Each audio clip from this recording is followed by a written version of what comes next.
Sam Altman. Sam Altman. Sam Altman. Sam Altman. Sam Altman. Sam Altman. Sam Altman is leading OpenAI again. A superstar CEO on one side, a disgruntled board on the other. Caught in the middle were 770 employees and the future of artificial intelligence. That was a crazy week that we've just seen.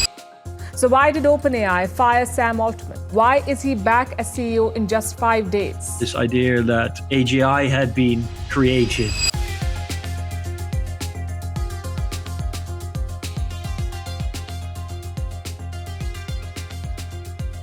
Most of it is the direct result of an ideological schism. There's those that believe that AI or AGI will potentially be the end of us, whether it is AGI itself or whether it is through abuse by big corporate companies taking control of the world.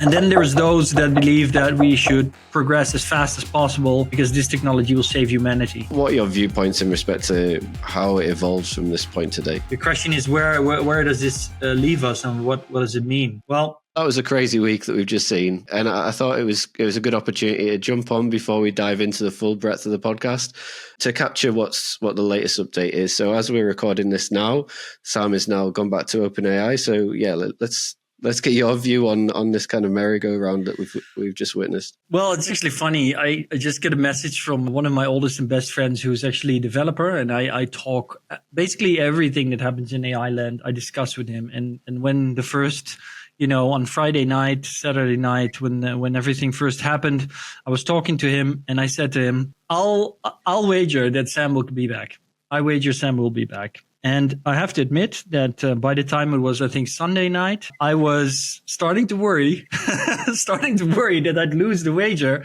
because at that point it was announced by Satya Nadella that he was going to move to Microsoft. And at this point I thought, okay, maybe I was wrong. But then, of course, in an awesome turn of events next morning, he did make it back. So I turned out to be right about that. My thoughts? Well, first of all, I think that although, by now, most of the initial conspiracy theories have died down.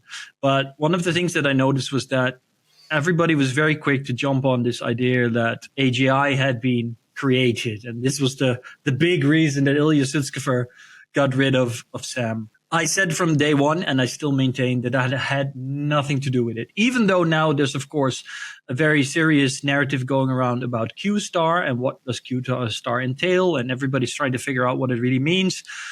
The main thoughts around it now is that it has to do with, can you explain to me step by step, or tell me your process step by step? So it's an iteration on that kind of method, that technology, and what I've seen about it is very, very promising and interesting, because it would mean that if Ilya Sutskever and the team have actually come up with a way to allow large language models, transformers, to do logic and to basically ace any math test, which is crazy because that would be a massive step towards AGI. That's a fact. But I don't think that this had anything to do with Sam's initial kick and then return. I still maintain that most of it is the direct result of an ideological schism between, well, if you really bring it down to the simplest form, the boomers and the doomers. There's those that believe that AI or AGI will potentially be the end of us, whether it is AGI itself or whether it is through abuse by big corporate companies taking control of the world. And then there's those that believe that we should progress as fast as possible because this technology will save humanity.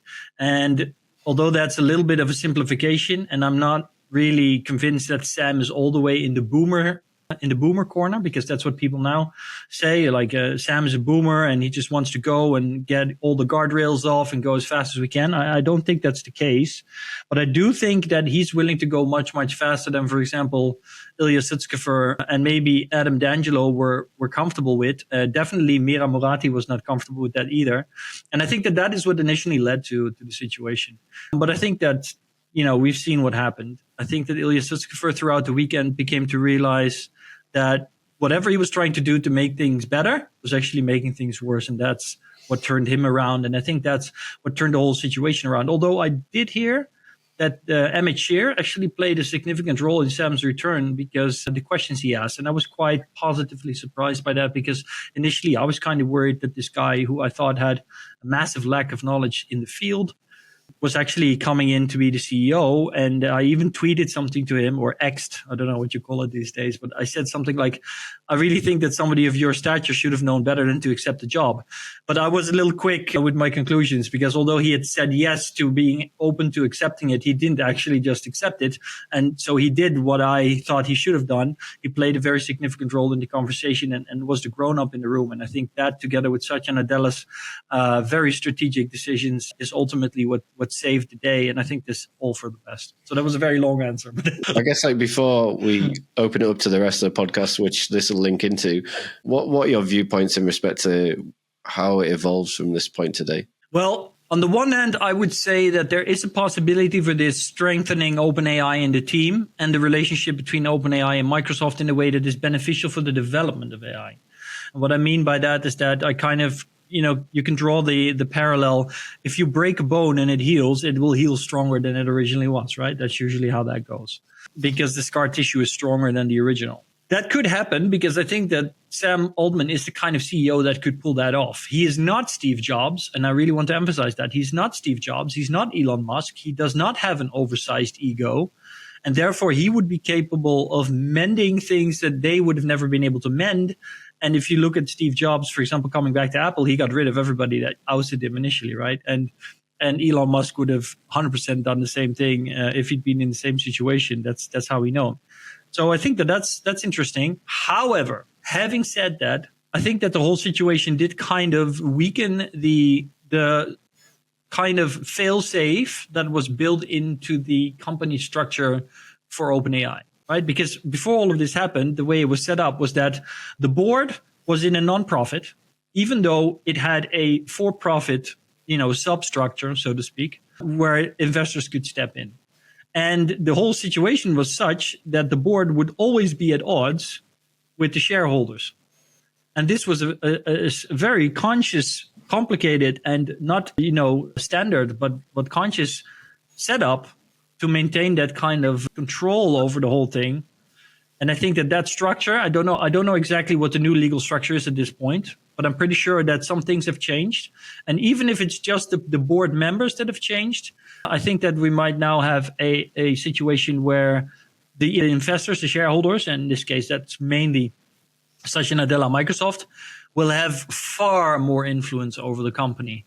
And it all really now comes down to Sam Altman's leadership. So in that sense, I'm not sure whether this was a good thing, but that remains to be seen. Time will tell. Yeah, definitely. So I guess, without further ado, let's dive into the main body of the podcast. What a crazy weekend that was. That is just an understatement of the year, isn't it? I mean, we're literally looking at a soap opera taking place in real time. That's crazy. Yeah, no, it's definitely crazy. It's before we kind of dive into that, because I definitely want to touch on that. Let's start with who you are, what you do, and why. Yeah, of course. My name is Aragorn. Normally, I never start with my first name, but because I'm still so confused about everything that's going on today. I'm a futurist, which people have a lot of connotations with that word and a lot of feelings because it's being used left and right by everybody who has an opinion on the future these days. But I worked at LinkedIn, worked at Oracle, spent most of my career in tech, after spending most of my time in university studying things like international relations, Islam, the history of the Middle East. But I've also been working with any kind of new technology that came out as it relates to computers, computation, artificial intelligence since 1987, I think, or 1988, when I got my first Commodore 64. However, it's always been a hobby for me. And when I left university, I just wanted to get a job. I wanted to be useful, like Arnold Schwarzenegger's book, Be Useful. That was what I really wanted. That's why I dropped out. So I went to work in tech because people basically told me, Aragorn, you're a nerd, you're a geek on one side, but you're really good at articulating and explaining and talking to other people, making them understand what it's all about. So that's what I built my career on. Although secretly, I just wanted to be thinking about the future, thinking about the newest technologies and how they might impact the path that humanity takes through history. And then a few years ago, there was this little thing called the COVID lockdowns. And that actually made me basically go bankrupt with my sales business, my social selling business, which I'd started after leaving LinkedIn. And that forced me to reconsider what I was doing. And I ended up starting a new business online with a friend I knew from gaming, which was an online academy for Unreal Engine. And the company's called VR Division. And ultimately, that didn't really work out. But that led to me being hired by one of the clients I'd brought in, which was a Web3 metaverse company in the Netherlands, where I was head of marketing. And that kind of kickstarted me finally into what I really feel has been my destiny, which is my purpose in life. And that is to be working every day, trying to figure out where we're headed, where technology is taking us. I envision technology like a big river, a stream. And although we are creating that stream, it is, and we make it grow, it's also on that very same stream, we are all in the boat together as humanity, and it's taking us somewhere. And I'm trying to figure out, where is it taking us? What's around the next curve?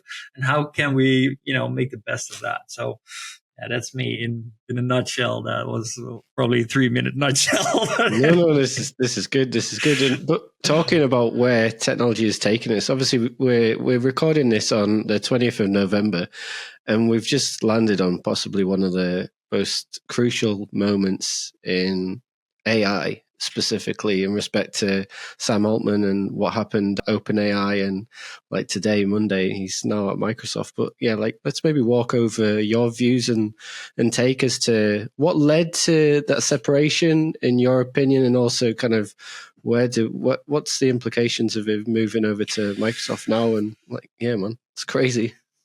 Yeah, it is crazy. Well, maybe a good place to start is with debunking, or at least what I consider to be the most crazy theories out there that I simply don't believe hold any foundation in reality. So there's rumors that this was all about fame and fortune, that Sam Altman, just got lost and it all went to his head. I think that's absolute nonsense. There are rumors that it was all a coup, that Satya Nadella played out because he wanted to kind of take over the OpenAI crew. I think that's also absolutely ridiculous.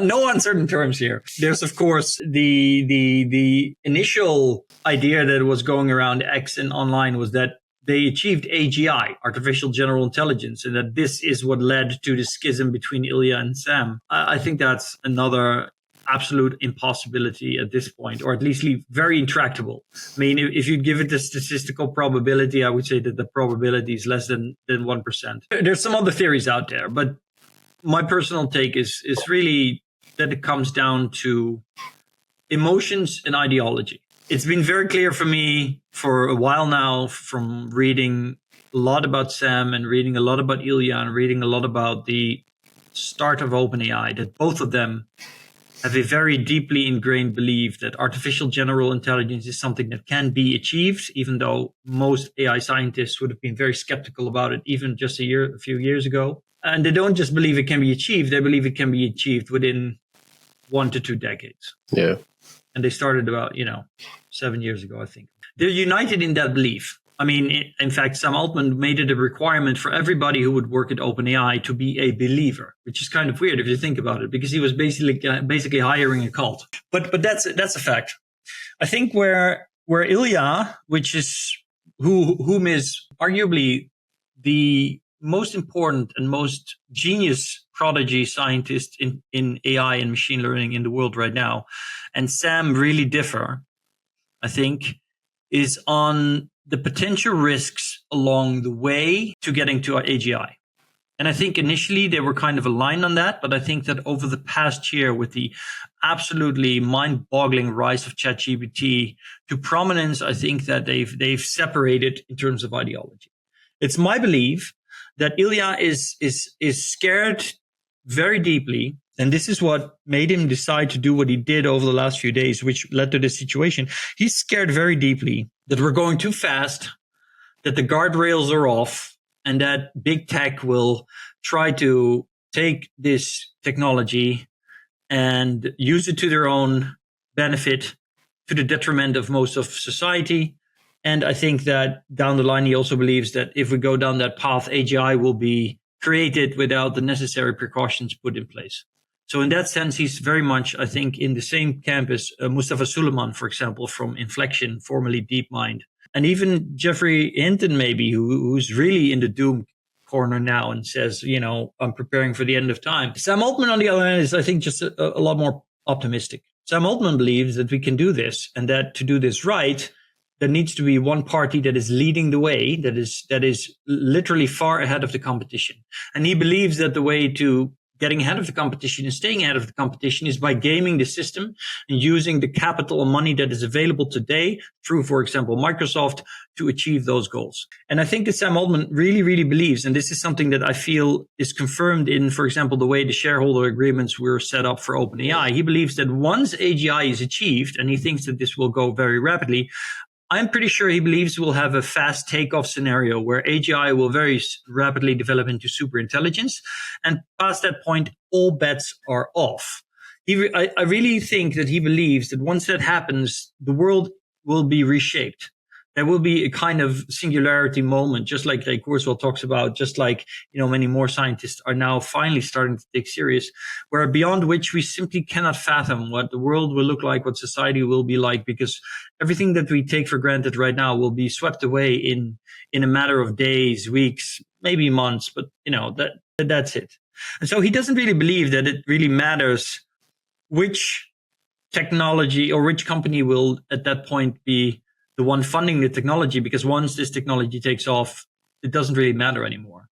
And I think that this is where they fundamentally have this ideological schism.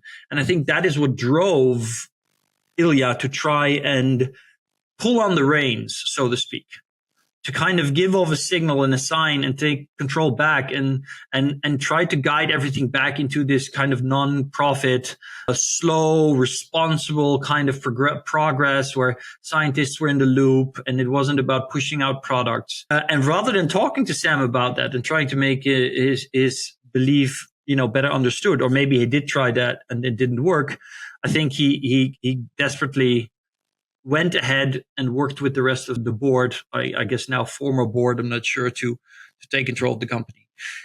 But I also feel that he, from the latest messages, he seems to really regret it, because ultimately I think we can all agree that if that was his goal, if that was his intention, then in fact, the only thing that he achieved was to make everything worse. I mean, he basically realized his own worst nightmare, I'd say, rather than and I think that a lot of that has to do with the fact that the board, as it was when they made their decision, completely underestimated the sentiment around Sam Altman, his position, his character, his ability to lead the world in this endeavor, and his support both from inside the company and from outside, from Satya Nadella, for example. So that leads us then to the final part of your question. It's a very long answer, and I'm sorry for that, but I'm just trying to be comprehensive. Your question is where does this leave us, and what does it mean? Well, I've seen online a lot of people say, well, now Microsoft is in full control with no non-profit oversight, right? And this is true. In OpenAI, the board kind of had this very special company structure where they had oversight and some measure of control. And no matter how many shares the shareholders had, they still had power over the brakes. Now that's gone. If you're in Sam Altman's camp, then you don't think that really matters, and it's all fine, and we're going to be just peachy. But if you're in Ilya's camp, then I would say that there's a lot to worry about now, and it will all come down to Satya Nadella's leadership of Microsoft together with Sam Altman. Are these conscientious men? Are these decent people? Because I think the two of them now hold the future of humanity in their hands.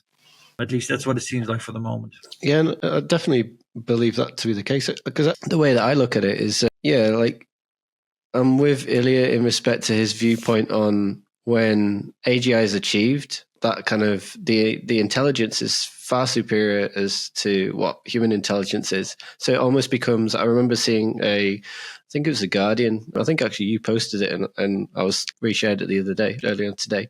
And yeah, he kind of did that analogy between the level of intelligence is kind of like human versus canine, and we become the canine. And, it's not that if AGI was achieved, it's not that they would necessarily dislike us. It's just we become more of a kind of a pet association. We're not on the same level playing field. So when it comes to decision making, largely we're not really consulted, and that's the risk that we can get to if that takes place. So like when you look look about the rise of AI and the deciding points in respect to the values that we attribute to it, like in the build phase, we have an opportunity to attribute what type of model and what type of values that we want to attribute to the various different design and mechanisms. But ultimately, if it becomes like we were talking about yesterday, in my viewpoint, it's like a digital arms race. If it becomes this arms race whereby people are just running ahead and trying to, be the first of the line, then it's the challenge becomes, are we really building in and baking in those value systems that are going to be of benefit for humanity going forward? That's the risk factor for me. And I think, looking at that, it's also beneficial to draw into the historical context here as well and look at how history is evolved in time to provide not just the evolution of tech, but like from your perspective, the evolution of history and how we've seen some of these plays previous to tech like play out in the past and how this might impact us going forward. Yeah, that's an interesting one. My mother, she's 78, and actually last night after I also spoke to you, she called me and she said, well, I've been watching these episodes of Life on Our Planet, which is this new Netflix series, so probably with David Attenborough. And she said, I didn't know that life had been reset so many times on Earth. That's what she said to me. She said, I thought that the dinosaurs died from a meteor, but apparently they also died another time from a bunch of supervolcanoes. And so, apparently life has been reset like 7 times on Earth. And we're just, the 7th go around of this million of years of like cycle from amoeba to, well, it's not entirely true, but from lower life forms to higher life forms. If you look at history, and I look at history a lot, especially for my keynote, because I try to impress on people the very unique nature of the moment we live in, you can get some feeling for how things might play out, because obviously there are moments in time that seem reminiscent of what we're experiencing today, right? If you've been on social media lately, you might have seen the comparison between the fall of the Roman Empire and the times we're living in now, and that we might be facing the fall of our civilization. And yes, there's many signals that would suggest that something like that is taking place. If you think about it, it's really not so weird. I mean, everything seems to have a life cycle, right? And Plato himself spoke of the life cycle of democracy, for example, and how democracy will be a young democracy and a mature democracy, and then an elderly democracy, and starts to suffer from all kinds of ailments and finally collapses and dies. There's no reason to assume that we are an exception to those rules, right? We are part of the historical cycle. So then the question becomes, what's different this time around, right? What's different? What's different this time around versus how the dinosaurs came to their end? What's different this time around versus how the Roman Empire came to its end? What's different this time around compared to the previous industrial revolutions, right? And then the simple answer, at least it seems simple to me, is that although these cycles keep repeating, there seems to be this exponential element to them, which is very clearly indicated if you look at our own history. There's 12,000 years of recorded human history, even though our specific species of Homo sapiens has been around for 200,000 years. But it's only in the last 200 years that 99.9999% of all technology has been invented and created, right? Everything we're doing right here is something of the past 200 years, which if you look at that in a percentage way, it's 2% of all of recorded history, and it's less than 0.01% of all of human history. And it's probably 0.000000001% of all of Earth's history. And so that's kind of remarkable, right? Because as far as we know, there's never been anything like this.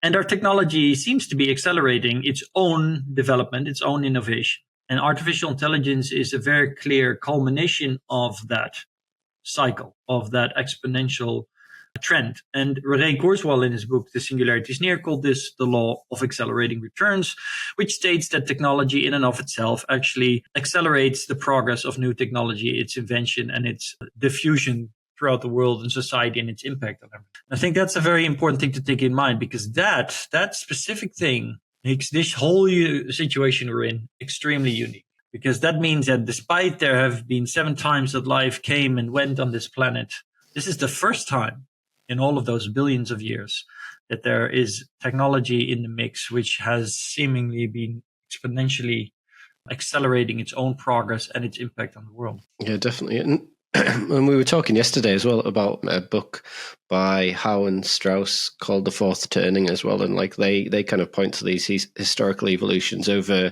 a set period of like generally a 20-year cycle. So over an 8-year duration, you'll get a period of high awakening and unrevealing and then crises. But largely we've had since the financial crash, for example, that should have been a reset moment, but it wasn't. We've just had a continued perpetuation of crisis that's occurred largely from a period of conflict, both national and transnational, and looking at that in respect to the rise of, as Moses Naim talks about, in respect to the 3 Ps of populism, post-truth, and polarization. That's played out for all to see. We see it in the UK, we've seen it in America, we see it at like Argentina just electing their latest populist, and it's troubling times in respect to that narrative. And also from the other side is it's just interesting because there's so much conflict that's occurring within, and I just feel that largely the world is a bit distracted away from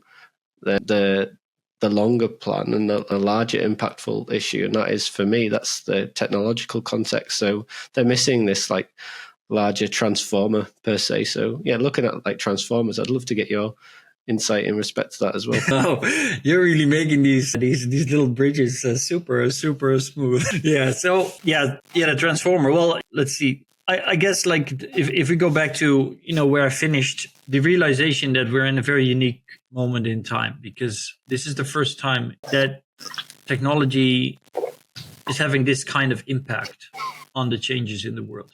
This is the first time in all of known history that we are a hyper-connected species. There was no internet ever before. This is the first time that there's something like social media. This is the first time that something can happen at one part of the world and be instantly transmitted to another part of the world.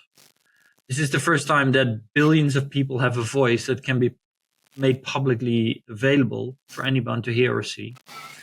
And on top of that, we're now facing this revolution in artificial intelligence, because of course artificial intelligence has been something that's, as an idea and as a science has been in one form or another been around for over 100 years. So why is this particular moment so special now? I mean, basically SEO, search engine optimization, is also a form of artificial intelligence. It's just narrow artificial intelligence, right? It's basically just algorithms, and AI is also algorithms. So why is this so special right now? Well, that's to do with the nature of the current model that's driving GPT and all of these other large language models. So that name already gives it away slightly. They're large language models, and large language models are a form of neural networks, which is a technology which was actually already invented in the 80s, and Geoffrey Hinton and I think Jan LeCun played a significant role in that together. So why is now different? Well, the funny thing, the thing that most people don't realize, and if you ask anybody, was there any internet in the 80s? Some people will even look at you and then have to think about it. But there was no internet in the 80s, not for normal mortals like us. So that also means that the proliferation of data, as we know that today, digital data, didn't exist, right? There also were barely any computers. I mean, I'm sitting here behind 3 screens. You're probably sitting behind 1 or 2 screens, have a laptop. But the whole, computers itself didn't really exist. So not only have we gone from an age in just a few decades from a place where everybody has multiple computers at home, if you include your smartphone. The other thing is that these computers have, over a very short period of time, become millions, if not billions of times faster, providing more computational power. The reason most people don't really realize the impact of that and why that is so incredible is because they don't really feel like they're working millions of times faster, right? But that's because we have been upgrading the load that we give these computers, right? A computer at the end of the 80s just had a black screen and then 4 green symbols, right? That was it. If you wanted to generate any graphics on that, the best you could do was create a game of Pong with some green stuff, and that was it. And it would go slow. But now we're generating photorealistic worlds. For anybody that's been watching Lex Friedman's podcast and seen him talk to Mark Zuckerberg, we can generate photorealistic worlds with photorealistic people where it's becoming really, really hard to actually even see that it's not real. So that we've increased our computational power by billions of times. We've increased the amount of data that we created by billions of times. And now we have these large language models. And in 2017, we had this breakthrough called the transformer model, which is like an upgrade to these AI models. And the thing that this does, and that is really mind-blowing if you sit down and you take a moment to consider it, is that the transformer model basically turned everything into language. And it allows us to translate anything, and when I say anything, I literally mean anything, to anything. You don't need a Rosetta Stone. You don't need any kind of special key. This AI can figure out what is the pattern of data in one set, and then it can figure out what's the pattern of data in the other set. How do these patterns correlate, and which coordinates in one set correlates with a coordinate in another set, and then translate, which allows it to do things like translate, whatever an elephant is saying to human language, to English, or from English to elephant. Or it allows us to talk to whales, or it allows us to translate thoughts based on the neural activity in the brain, or it allows us to, there's billions of ways this can be used. And one of the ways is to create an artificial general intelligence that basically has a consciousness like our own. And that's what they're doing. And we're not quite there yet, but we're getting really, really close. And when in the 90s, I would have never believed it would happen in my lifetime. But now I'm 100% certain that we will all be here for it. Yeah, I guess it makes me think about how does technology challenge, or I guess reinforce the idea of human exceptionalism? Because where we are at the moment is, we've always had the understanding or belief that we are like the superior species. But, looking at what we're about to go into, I'd just love to get your take on human exceptionalism. Yeah, this is really a core theme of mine as well. When I started talking to people about what I foresee the future to be in terms of how technology will change society and our economies and literally our daily lives, I found that people have this kind of response where, they might humor me to a certain extent. But as soon as I bring the conversation to anything that implies that humans might no longer be the pinnacle of creation, the best at everything, they kind of just dismiss it out of hand. And I'm not, and when I started to think about this, I was like, why are we doing this? Why are people doing this? Is it fear? Is that it? And then I realized I don't really think it's fear. Not so much. I mean, we know that a whale is bigger than us, and we might feel fear, but we'll still try, and hunt it. If this were 100 years ago, we were whale hunters. We're still willing to get into an arena in Spain and fight a bull, even though we know it's much, much stronger than we are. So I don't think it's fear, even in the face of intellectual strength from an AI. It's not fear. It's simply programming, if I may make that ironical statement. It's programming. Our programming, both are, in our DNA, I think, as a result of natural selection, we believe ourselves to be superior to everything else.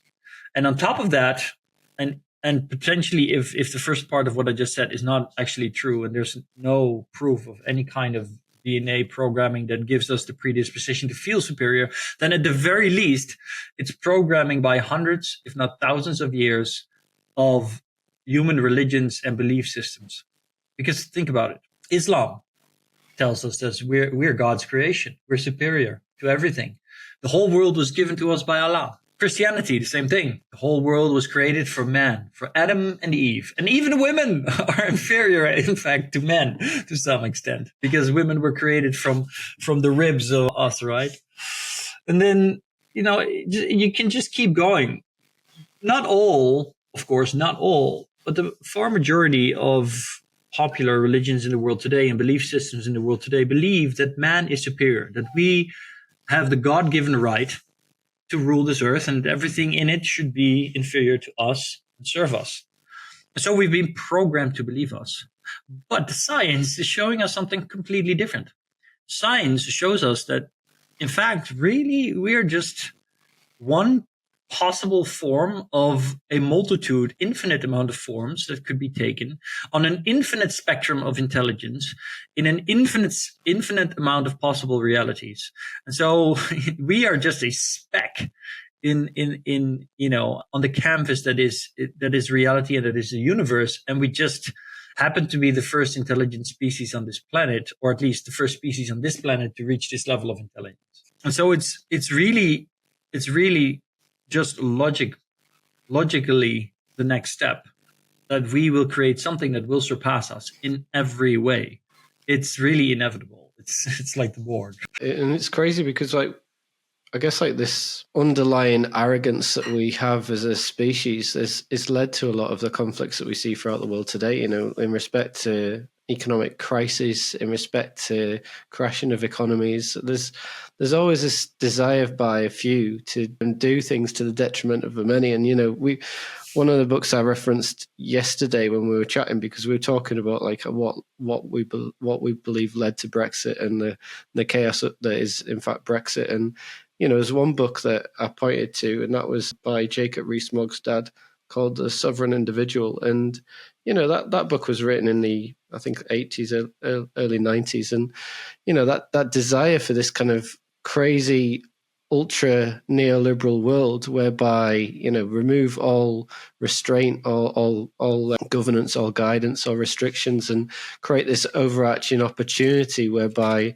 some may benefit at the detriment of others. And we've seen that playbook play out in respect to, you know, countries like the UK leaving the European Union and becoming this kind of very segregated, siloed entity, whereby, again, like if we look at the nation as a whole, we have debt as a percentage of GDP higher than 100. It's never been that level ever. We have people struggling to eat, they're struggling to heat their homes, and at the same time, we have a huge number of ultra well positioned people profiteering as a nation suffers, and it comes down to like that greed that, you know, we deserve this or we're better than you. And I think that's kind of it's kind of short termism playing out for like their own benefit, and in the long run that may play out to be detrimental, like in respect to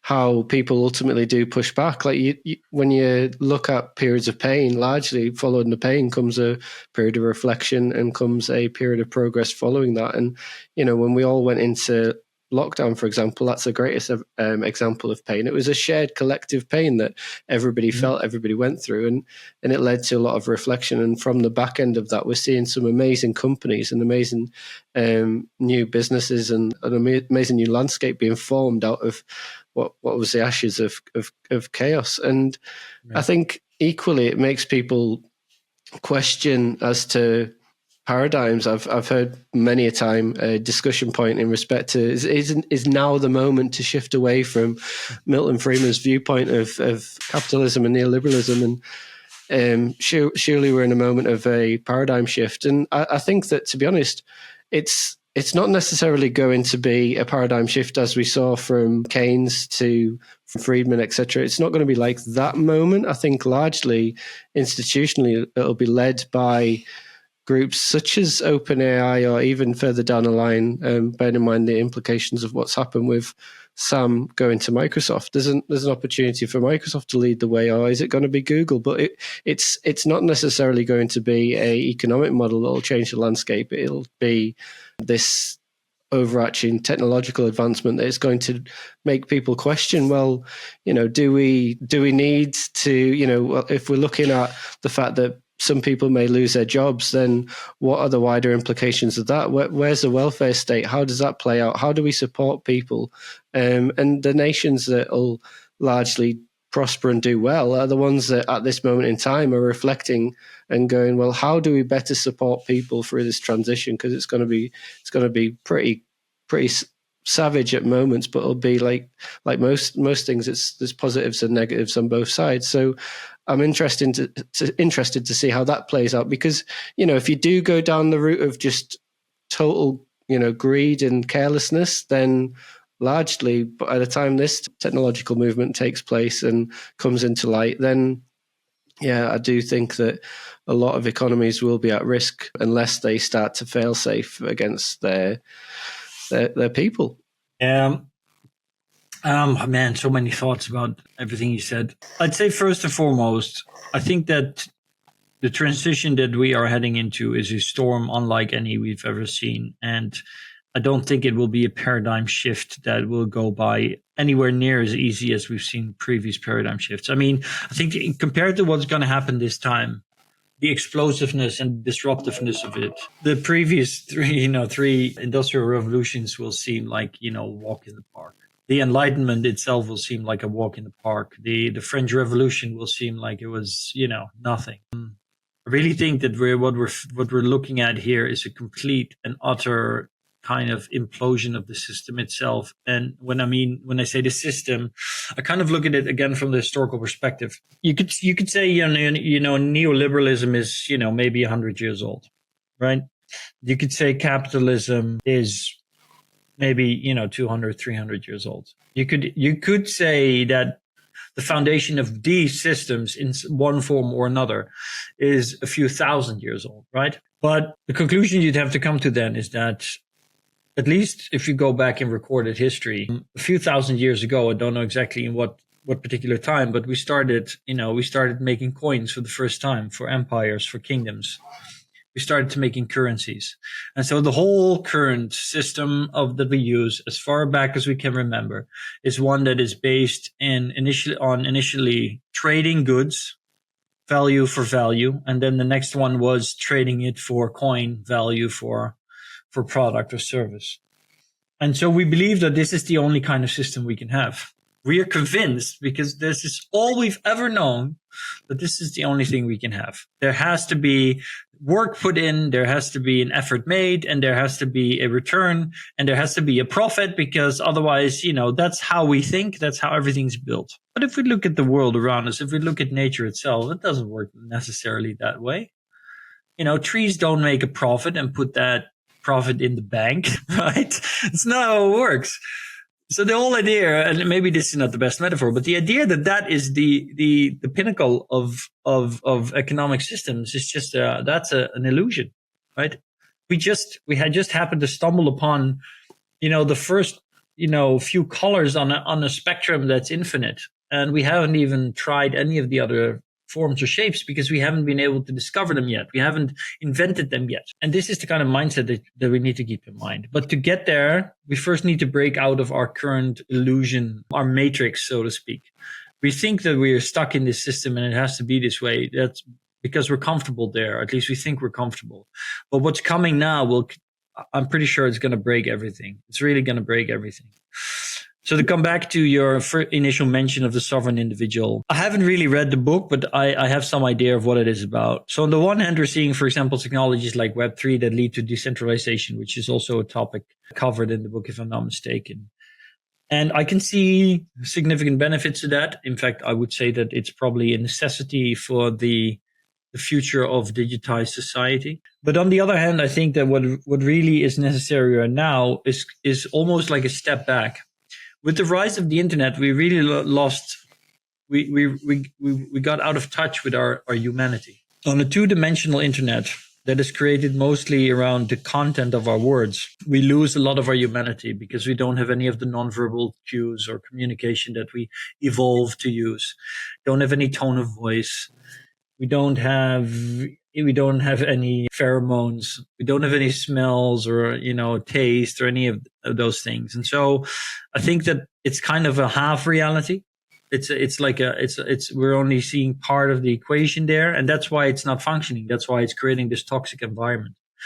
But now we're at this paradigm shift point where technology over the next few decades will be able to bring all of that humanity back into the technology. Also, meanwhile kind of transferring our consciousness to the next level, allowing us to improve ourselves in ways that we could have never done if we were dependent on our biology or solely on our biology and our evolutionary process.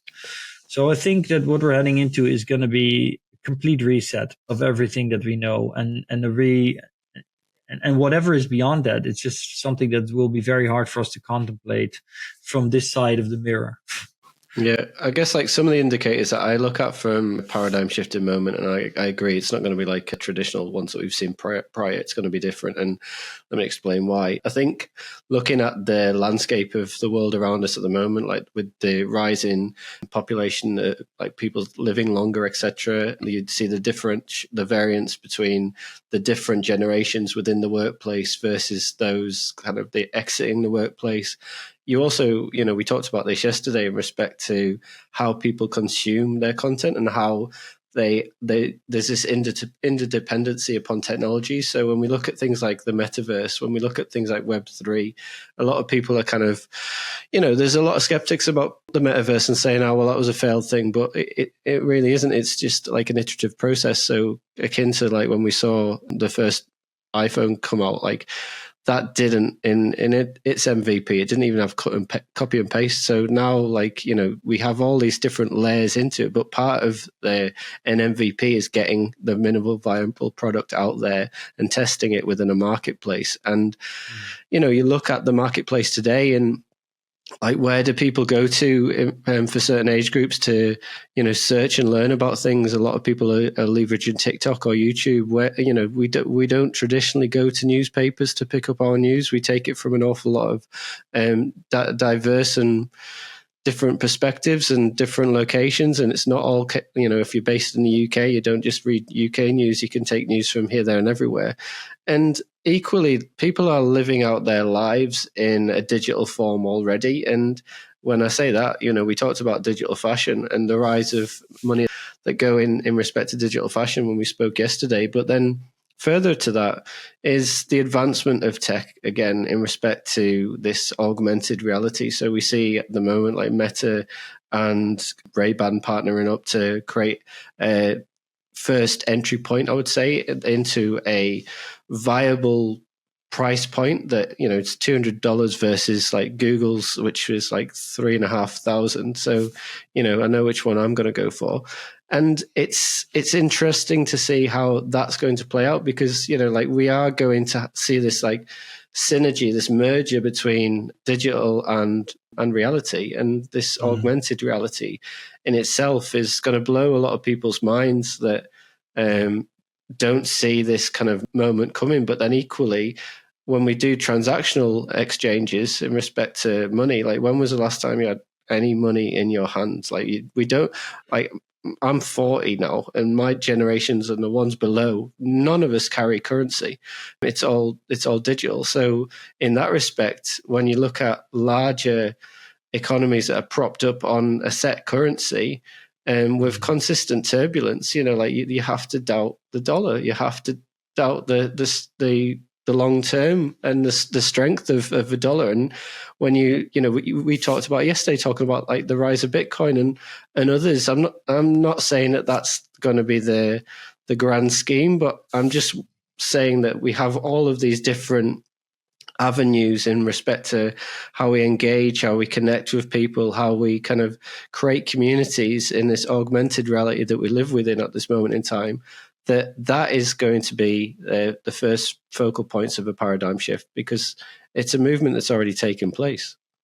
Yeah, no, absolutely. And, I've spoken about this on LinkedIn, and I think we spoke about it yesterday as well. Personally, I think that we're seeing a convergence of crises at the same time as we're seeing the rise of completely new paradigm shifting technologies. Some would say, that's just coincidence. I think not. It's it's almost like time has this tendency to kind of create these convergences of these kind of moments. It's just like the ripples in a pond, right? If you throw in different stones, there will always be these intersection points where multiple ripples actually strengthen each other and create like a little bit of a bigger wave. And that's really what we're seeing today, these inference patterns. And I think ultimately, if you have enough time, it's always going to happen. We just happen to be lucky enough, or maybe unlucky enough, to be the ones living through one of those. And when we bring it then back to our own world, the United States has been, a superpower for as long as most of us can remember. We've seen the longest period of relative peace in human history after the Second World War.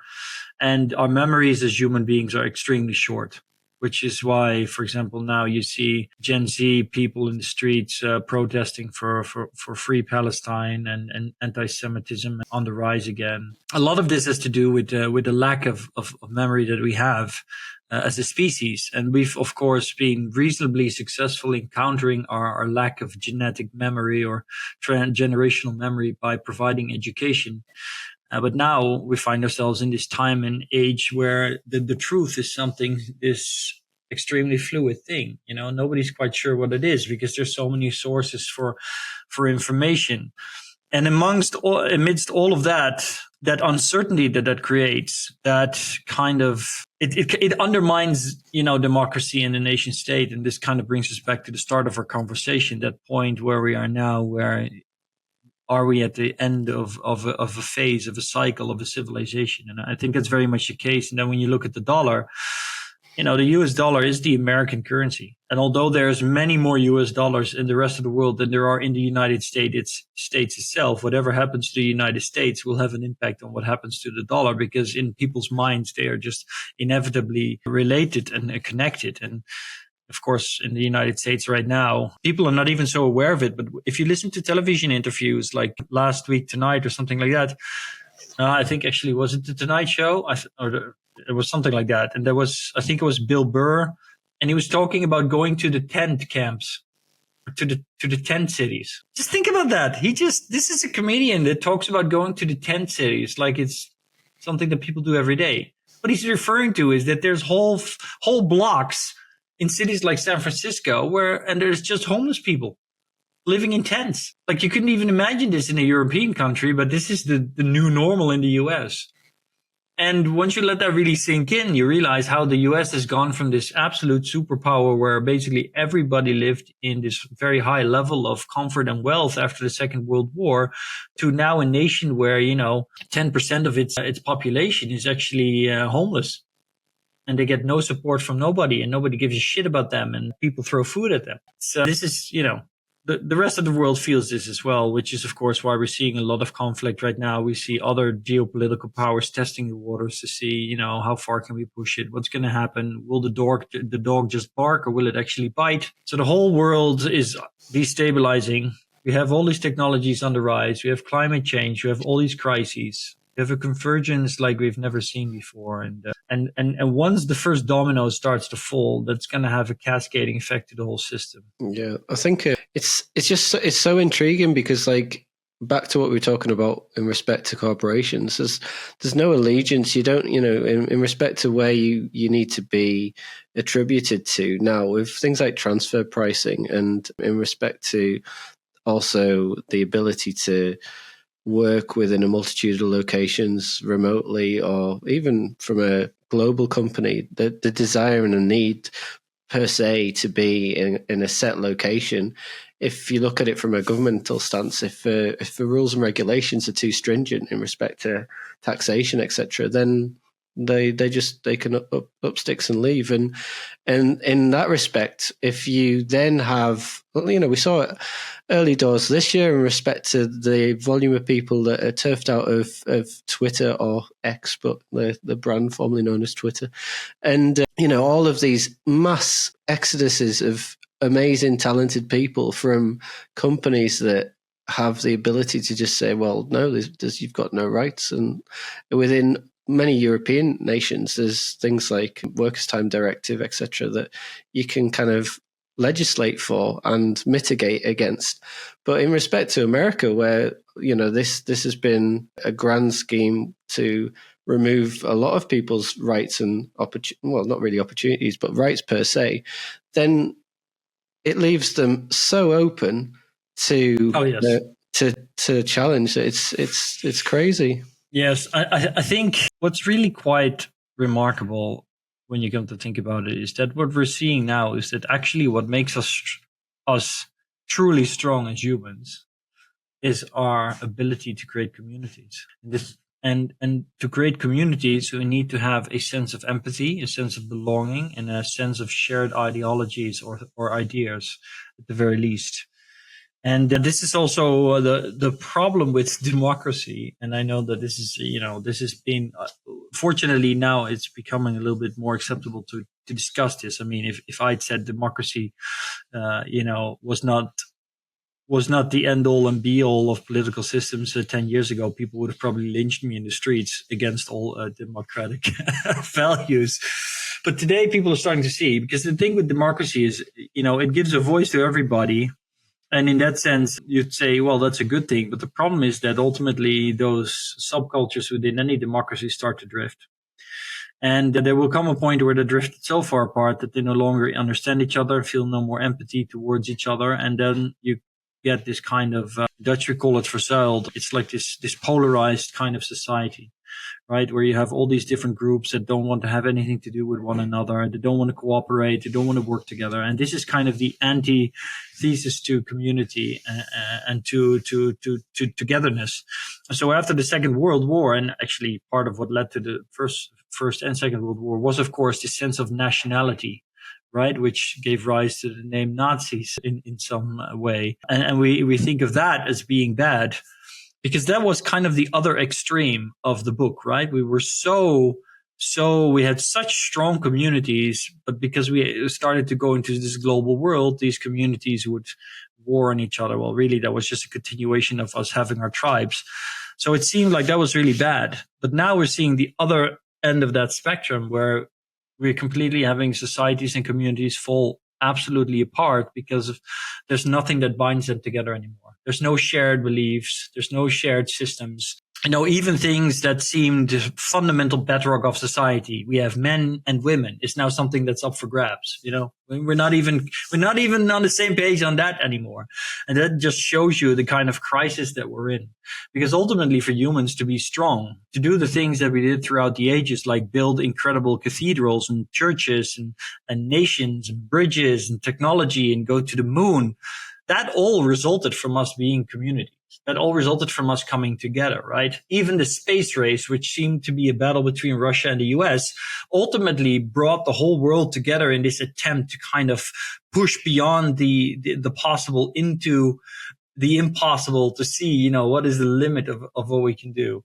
And right now we're in a moment in time where, although we're pushing the boundaries of science and what's possible as never before, we're kind of also at this kind of identity crisis moment in time where we don't even know what it means to be human anymore. Where do we belong? Who are we? What group are we a part of? Who are they? Who are we? That kind of an existential crisis in and of itself. I think personally, a lot of that's got to do with what we've seen over the course of the last 10 years. So in respect to Naomi Klein talking about disaster capitalism, for example, we look at Timothy Schneider talking about pseudo-populism. When you are attributing camps to people that are very polarized, then you have the rise of a pseudo-populist that can say one thing to one camp, one thing to another. It doesn't matter if it's a lie or the truth.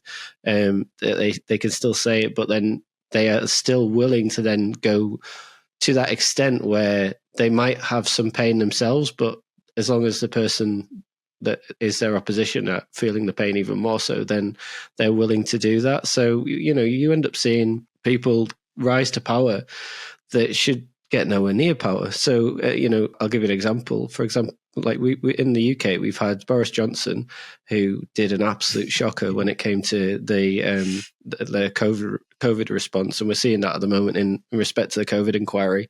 Should have never, ever, ever got to Prime Minister. He's so unfit for government. It's beyond belief.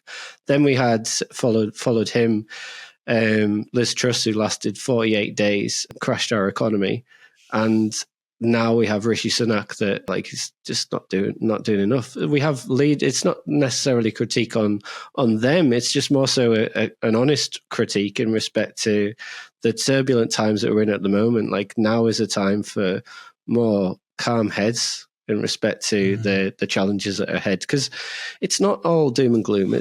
There is an awful lot of possibility and hope to be garnered from this moment, because back to what I said before, like the pain plus reflection equals progress. We're at that reflectory moment at this moment in time, and we will lead to progression going forward for people. But it's about getting back to the basics. It's about understanding what our core values are.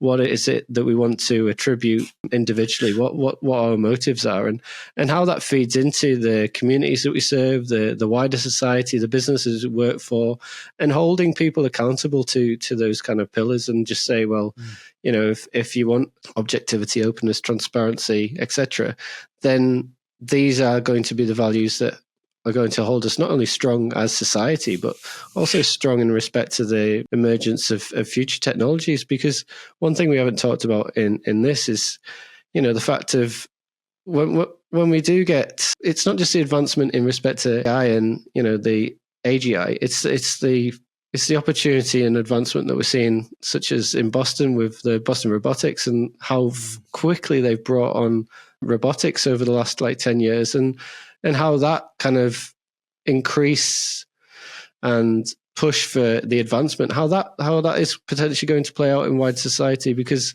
the rise of the robots, it's not something like a Terminator moment. I don't believe it's going to be saving Sarah Connor, but it's ultimately something worth critiquing. So I'd love to get a take. Yeah, well, actually, you're bringing up some really good point. But before I get into the rise of the robots, because it ties in very well, I'd like to take a step back and take a consideration today. And this ties into what we just discussed. Today, I posted on LinkedIn that I made a bit of a post. I said, which I kind of played this scenario, and it starts with, so Aragorn, why do you think democracy is an outdated model and we should get rid of it? That's what I posted, right? And then I went, well, this is why, and I referred to the current situation in the political landscape in the Netherlands leading up to our coming elections.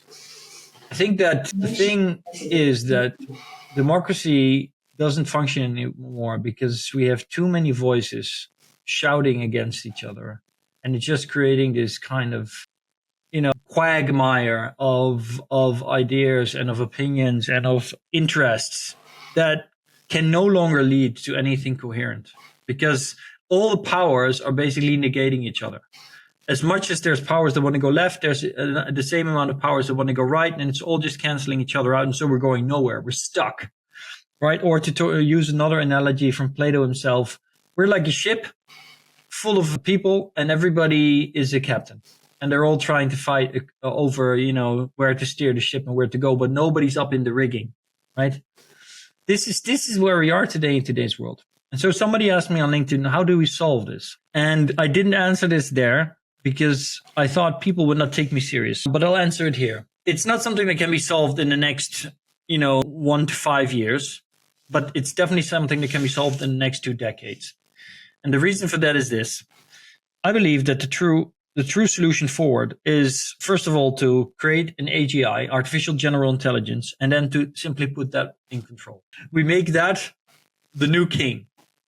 And that means that once it's in control, we can all vote. We can use swarm intelligence technology like Louis Rosenberg is developing, for example, or some kind of future version of that. So every human being gets a say.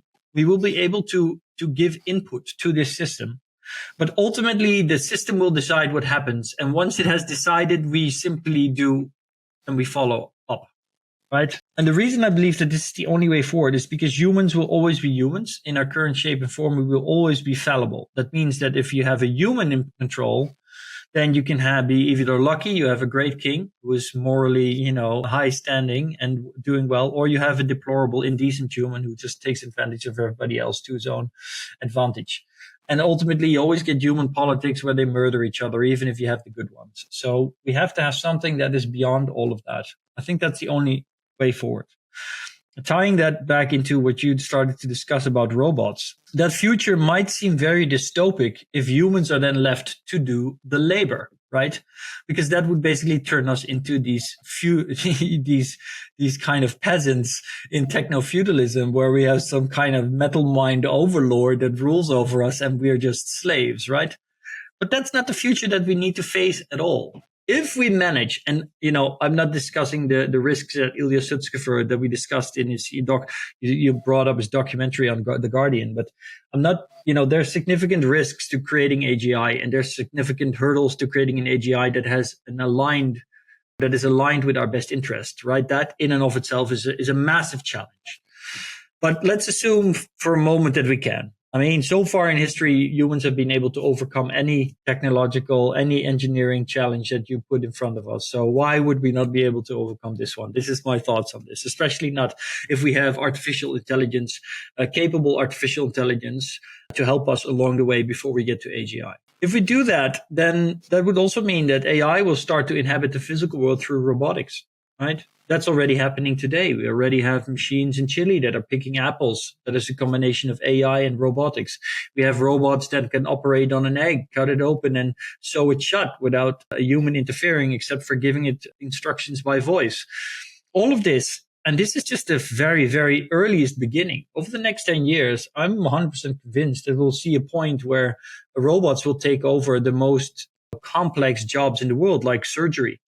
I'm pretty sure that 15, 20 years from now, no human will be allowed to operate on another human for risk of making mistakes. And it will all be done by robots that are far superior in that sense, unless there's no other choice. And I think it will go for many things like this. Many of the most complicated jobs in the world will be done by robots. So the biggest challenge that faces us if we manage to survive the next 2-3 decades will be the question of how do we identify? How do we find purpose? What is it that gives us meaning in this life? Because it will no longer be our job. And some people might think that that is a really scary thought, but it doesn't have to be. Because again, I'd like to remind everybody that even though for the past few thousand years, all humans have identified their own place in society and their purpose through their job, I'd like to remind people that before that, we spent hundreds of thousands of years not identifying through our job and living in perfect harmony with one another and having purpose in life. So I am 100% convinced that we can do this. We can find a new purpose, but the only difference will be that for the first time in the history of all of life, we will not just exist to survive, we will exist to thrive. I agree on the existing to thrive, but I don't agree on the fact that we'll kind of hand over to AGI. And I think it's because of my underlying optimism in humanity. I do think that amidst all the crisis that we see at the moment, we are seeing an evolution of community and garnering a wider movement of people that are moving beyond that kind of Simon Sinek start with why, and then desiring legacy and impact. So when people ask and often go down the realm of purpose, of having a consultancy within this very field, and obviously a podcast as well that focuses largely on purpose and working with some amazing companies, I do see the positive side of humanity, and I look at that on the basis of when we look to pivot against some of the challenges that we've seen for the last 2 decades. For example, we talked about pseudo-populism, we talked about polarization, etc. I do think that the pivot against that is clarity, conviction, and values. And I think when you start to communicate more clearly to your communities as to what you stand for and believe in, then people largely gravitate towards you. But you have to be consistent, and it's a longer path rather than this kind of short-termist that we've seen over the last 20 years specifically.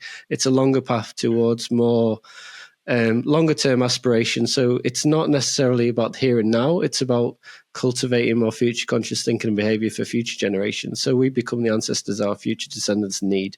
And it's more so about what do we do today and what do we make sure that we do today that isn't going to detrimentally impact them going forward. And because of that, I do see a rise of new types of leaders, ones that are very future focused and ones that are very stoic in their thinking, and a desire to implement some of the changes. Like Gordon Brown wrote an amazing book called The 7 Ways to Change the World. And if you look at that, like the opportunity we have within AI, and especially as the technology advances, it comes down to the fact that a lot of the mundane tasks that have caused a lot of our gaze to be fixed upon for far too long, the mundane tasks I do think will be removed, and they'll be done largely by AGI as we move forward. I do agree, like the advancement of tech will allow for advancements within healthcare, etc. I think that that's a really interesting play and how that might play out. But at the same time, I just think from human evolution, it'll elevate us to another level, something that is more holistic in our viewpoints and perspective. I may be wrong, but then that's the beauty of being in the present. We have the opportunity to dictate and narrate that narrative of what the future may hold, and for me, it's one more of balanced. It's one more of consciousness, and it's one whereby the future is is what we make of it, and it's not necessarily something that is going to be overpowering. But ultimately, like, this is what we talked about yesterday about being in an age of education. Like, this is the moment to understand the world around you. This is the moment to educate yourself on technology. This is the moment to really stand for something. Otherwise, you'll fall for anything, and we'll get that going forward. We haven't mentioned it at this moment in time, but like, next year, there's going to be some crazy amounts of elections taking place, and we're going. I think you posted something about what's happening in the Dutch elections in respect to misinformation. I did. Like, people have to. Well, people it's have not misinformation yet, but yeah. Yeah, but people have to like have an opportunity at this moment in time to critique and understand that, okay, if this is the evolution of technology, then what I see initially with my eyes may not be truth. So I need to remember that when I'm deciding on that ballot paper who I want to vote for, because you're not voting for necessarily what you see in the here and now. It's more so what values that you want to attribute to the people that you're going to put in positions of power, and how closely do they align to your value system, and what are the policies. It's all like, it's not the noise that we see today. It's the stoicism. It's a calm. It's the ability to look a little bit more holistically of what's the opportunities ahead, how closely those value systems align to our own, and ultimately what do we want the future to hold. And if it's something more optimistic, more open, transparent, then we all have an option next year to decide. Yeah, I really want it to be the way you're laying it out, and I really hope that will be the case. But right now, I really think that we're just not going to see that yet. I think we're in for a massive amount of disruption and unrest, civil unrest, even civil wars in some parts of the world. A lot of conflict. I think that what we see now with the Palestine protests and some places, that turning into something more violent or more ugly. I think that's only the beginning. I think we're going to see a lot more of that, because the thing is that no matter how much I love my own freedom to be able to have this podcast with you and express my opinion and post about it on LinkedIn, that is really also the problem right now. Because everybody, I posted this a few times today, but every buffoon with an opinion has a megaphone right now and can talk to the world. And there's no kind of baseline of truth. There's no common ground right now for people. This is, it used to be like when my parents were from 44 and 45. When my parents went to school in the 50s, right? They might have some kind of priest or a sister in front of class, a nun, and they might be stupid or bad people or whatever or not. But what they said was the truth. And if you didn't agree with that, they'd slap you with a stick, right? And that was it. There was no, I don't agree, and I think you're not woke enough or any of that nonsense. Hell no.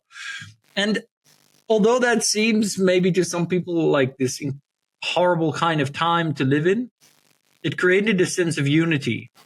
And I think that over the past decades, we've been breaking down everything, every system, every kind of mechanic that provides a sense of unity and that provides a sense of single-mindedness to people, to nations, to communities. We've been breaking all of that down. And social media has been probably the worst at that, because it gives everybody the freedom to have an opinion, but it also gives everybody the opportunity to find that fringe community anywhere in the world, right? If you were a nut in a village 60 years ago, and then you were the nut in the village, and everybody would tell you to shut up, right? But if you're a nut today, you go on the internet and you find another 100,000 nuts from around the world, and even though it's an infinitesimal amount, a statistically irrelevant amount of people in terms of the population of the earth, these 100,000 nuts, they all help each other be convinced of the fact that they're actually not nuts, but they're right, and they should do something about it. And that's the problem with today's world. The problem is that you and me are free to express our opinion. And no matter how hard we try to share our vision of the truth and our belief in science and the way forward, there's just as many nuts out there that are saying something else, creating confusion, disbelief, and dissonance in people's sense of reality. And this is the problem. If we cannot fix this, then we're not going to be successful. I think we need to fix that. I think on that respect, though, it comes down to moments and movements. Like, people that kind of quite short-termist, you can see that they create moments, and people that are long-term focused, they galvanize movements. And that's the difference in where I think that we're going to head. I think that ultimately there is going to have to be more of an alignment of maybe like another block. I know that like when you look at the EU, for example, and the challenges that we face there, when we look at the advancement of tech, or how the next thing I want to go on to is your viewpoints of what the next decade may hold. But looking at the next decade, for example, there's so many different challenges. Like if you want to pick Gordon Brown's example of the 7 most pressing challenges around the world, they don't get solved by silo nations. They don't get solved by individuals. They get solved by collectives. So we need to get back to that consensus. You are inviting in groups of people, groups of nations towards a common goal, which is let's fix these problems. Let's actually be the generation that solve those problems for future generations. So, things like poverty become a thing of the past. And if you look at that, then I do think that there's a lot more hope and optimism in respect to the road ahead, because it goes back to that value thing that I said before in respect to attributing values to people. Like people that are kind of here, there, and everywhere in this kind of moments of noise that they put across, they're not consistent. So when you can easily pick apart somebody that is of limited values because they're not consistent in their viewpoints. They're not looking to achieve goals that are bigger than themselves. They're looking just for short-termist desires. And people are growing knowledgeable about that. Yeah, you do see like blips in the system, for example. Like it puzzles me as to why Argentina end up with a populist. But, in other sides, you see, a desire to work as a collective, to come together to fix some of the world's most pressing problems that we face. And I'm glass half full type of character. I see the next decade as something that first and foremost we need to educate ourselves, but secondly, what is it that we want to do? Because like technology now, as we move forward, has the opportunity to allow us to remediate these issues. And beforehand, it was so mind-bendingly difficult to fathom as to how we're going to come to even solving global poverty. But now we have the mechanisms, we have the technologies, we have the structures, we have the desire, and that kind of, back to Louis Rosenberg, we have the ability to work like in a swarm intelligence together towards a collective goal. And that's what fills me with optimism. I think that, the ability to work as a collective akin to nature, akin to swarms in nature, how that's kind of led, I think we're going to see similar within humanity. Like, it's not going to be, it's not going to be one of these times in our history where it's going to be easy, because there's going to be an awful lot of pushback. But ultimately, it's a desire for people to reflect upon all this kind of collective turbulence that we've been through over the course of the last 10, 20 years, and go, what is it that we want? Because if we all attribute that we want more value from our lives, and also we want more impact and a larger legacy of positivity and impact within the world, then we will end up in a place where everything is so much clearer. And that's what fills me with hope and optimism. I'm not going to say it's going to be super easy, because as I about to pass over to you to talk about the next, what your views for the next decade is going to be. It's going to have some significant challenges, but yeah, people just need to be educated at this moment in time and not be overwhelmed by the change, but kind of be ready to ride that wave, that sea of change. Yeah. First and foremost, I'm not a pessimist. I am an optimist. Maybe because I'm in the call with a bigger optimist. I seem like a pessimist, but generally speaking, I'm an optimist. I think we're going to make it through. I just don't want to, or let me put it differently. I want to manage expectations for people. Getting to the win, getting to a victory, it's not just walking across the field, right? You have to play the match. And we're about to have to play the match. And this is going to be the match of the century, or the match of all of our, human existence, the biggest one yet. That's just how I view this. And some players are going to be, sent off the field or lost along the way. There's going to be collateral. There's just no doubt about that, I think. And we need to be realistic about that. Coming back to what you said it requires a movement, right? Real change requires a movement. I also think that's true. The thing is that if I look at history, I think that there's been this kind of problems and challenges as they arose used to be on a much smaller scale, right? 12,000 years ago, the problems that arose would be on the scale of the village, right? The hunter-gatherers locally would realize that there was a tiger stalking the woods and they'd have to remedy this, or they'd have to find a new place to hunt herds because the herd of moose or whatever they were hunting or mammoths was thinning in the place they were.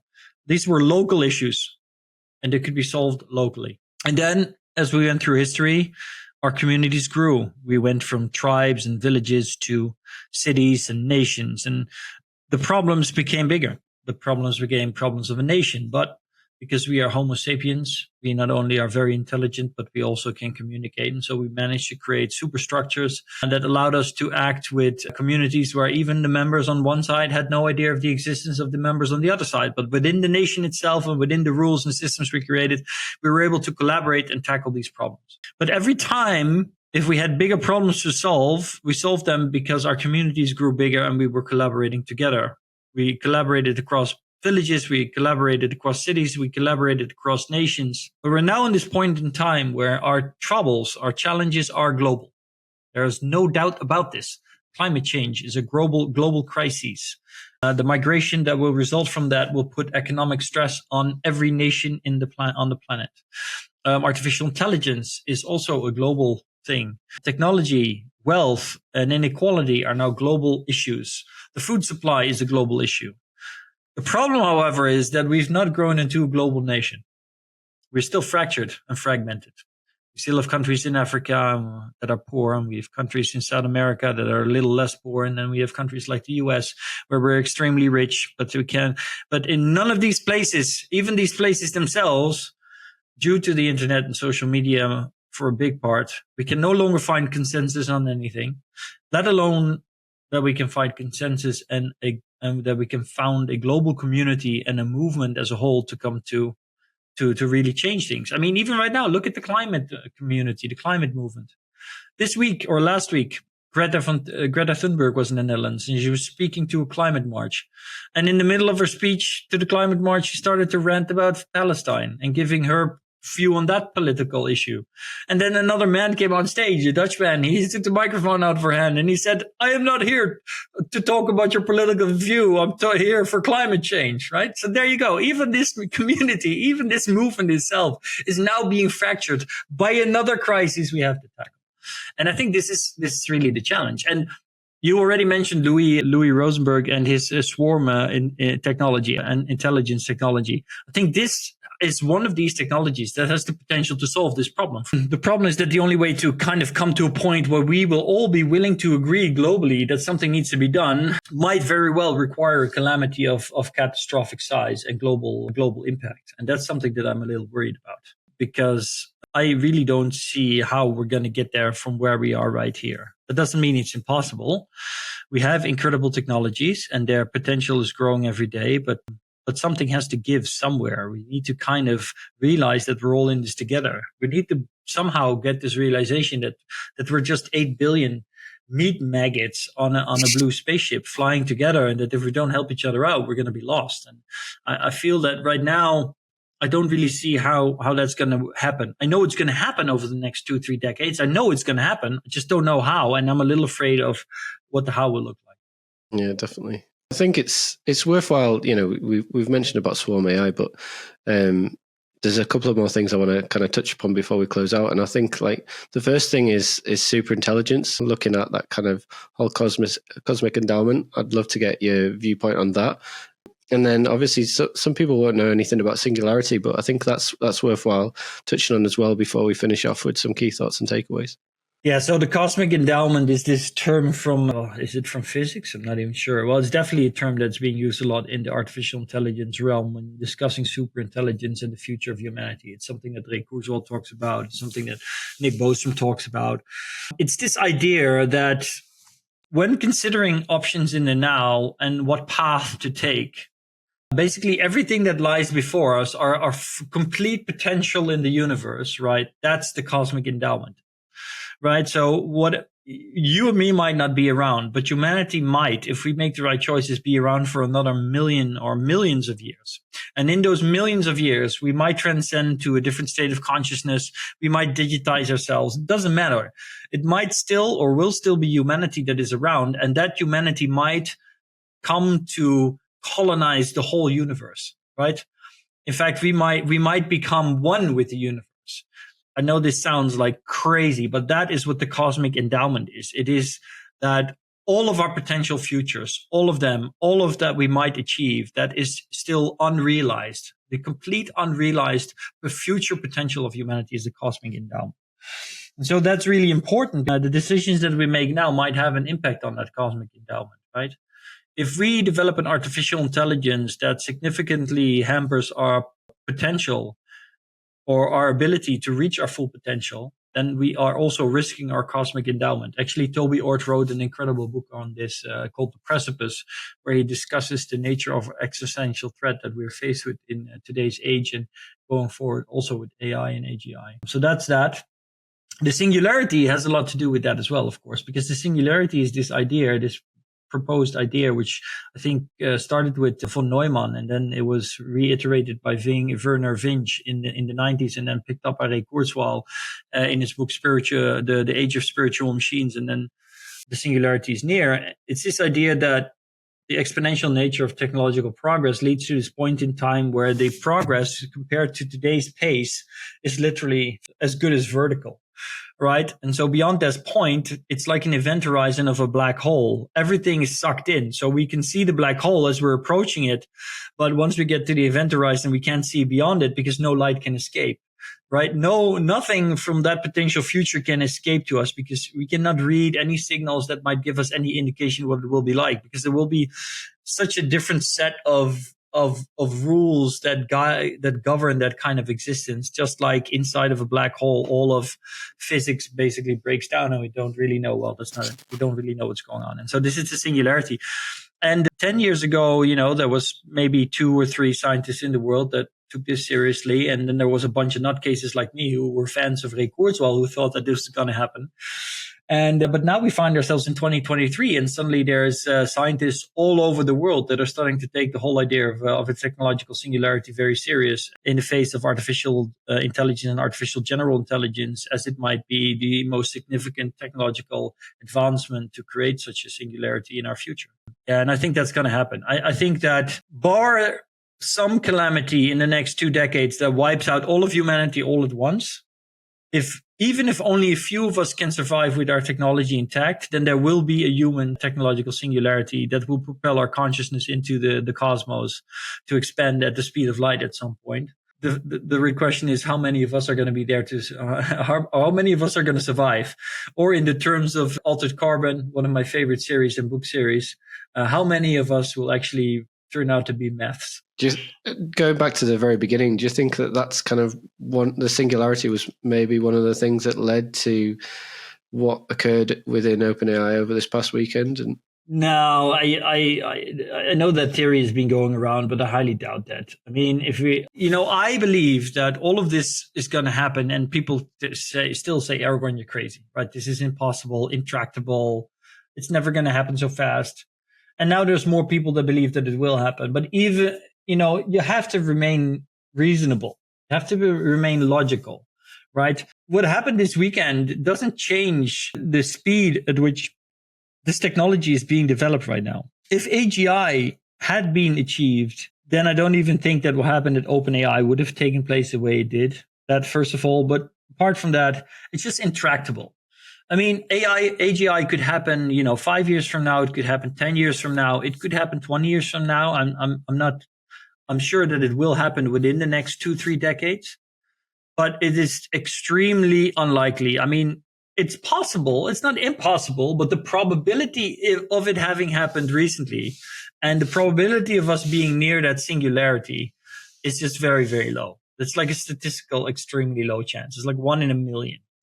So I just don't think that that's the case. would be really surprising. The chances of a meteor hitting the Earth right now and killing all of us is probably higher than that. Man, I could talk to you all day. I've really enjoyed this conversation. It's been awesome. Just to close out though, like, what would be your lasting message that you'd like to leave with our audience? You need to care about facts. You need to care about facts. You need to care about how you gather knowledge and how you verify it. And you need to make sure that you're always on top of the newest developments in terms of technology. And what I mean by that is that 10 years ago, if a new mobile phone came out or a new operating system, if you didn't want to care about that, that's fine. That was up to you. But in the world that we live in today, if a new version of ChatGPT comes out and you're not actually trying it, you're going to do yourself a massive disservice. And the downsides of being disinterested in this kind of development in the world and disconnected from where this is going will increase exponentially over the next decade. And the thing is that once you're behind, the longer you wait to catch up, the harder it'll be, right? It's like when you don't go to the gym. Every day that you're not going to the gym, it becomes harder to go back to the gym, and the journey to catch up will be more significantly hard. It's like that, but times a million. So if you really want to be prepared for what's coming, it's not enough, to just follow the news. You got to be using it yourself. And I know that for me, that's easy to say. I'm a 40-year-old bachelor. I live on my own. I can do anything I like with my time, basically. Somebody who has, 2 or 3 kids and a family and a full-time job and too much rent, they'll probably be like, well, Aragorn, I just can't. I can't. And I know that unfortunately there will be a lot of people that can't. But for those of you listening that can, even if you can just make, 5 minutes a week for this, do it, because you will ultimately be grateful that you did when the time comes and things are starting to shift and you just happen to be able to make a really important decision one day faster than somebody else because you understand the nature of what's coming. Definitely. Do what you can't until you can. Exactly. Thank you very much. It's been a pleasure, man. It's been an absolute pleasure. We filled an hour and a half. It's crazy.